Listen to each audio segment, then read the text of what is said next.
गहरे सब्ज जंगल के किनारे एक छोटा सा घर था जहां आलू मियां अपनी बीवी आलू बेगम और अपने नन्हे बच्चे के साथ रहते थे। उनकी जिंदगी बहुत सादा मगर खुशियों से भरी हुई थी। नन्हा आलू बहुत शरारती और प्यारा था। वो रोज जंगल में तितलियों के पीछे भागता, फूलों के दरमियान खेलता और कभी-कभी दरख्तों के नीचे बैठकर गाने भी गाता था। आलू मियां और आलू बेगम उसे खेलते देखकर बहुत खुश होते थे। एक दिन सुबह का वक्त था। सूरज की नर्म रोशनी दरख्तों के पत्तों से गुजरकर जमीन पर पड़ रही थी। नन्हा आलू खेलते खेलते आहिस्ता आहिस्ता कुछ देर बाद जब आलू बेगम ने देखा कि नन्हा आलू घर में नहीं है तो वो घबरा गई। उन्होंने इधर उधर देखा मगर बच्चा कहीं नजर नहीं आया। आलू बेगम रोते हुए बोले, मेरा बच्चा कहाँ चला गया? आलू मियाँ भी बहुत परेशान हो गए।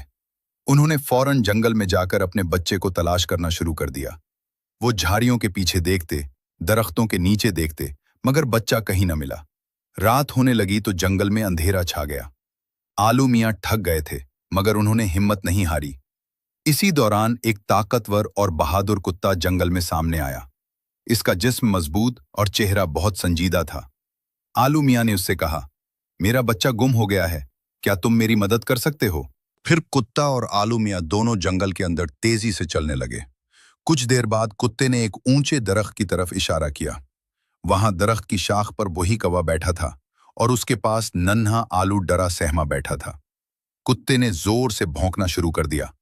कौवा घबरा गया और उड़ गया। जैसे ही कौवा उड़ा, नन्हा आलू नीचे गिरने लगा। आलू मियाँ फौरन आगे बढ़े और अपने बच्चे को अपनी बाहों में पकड़ लिया।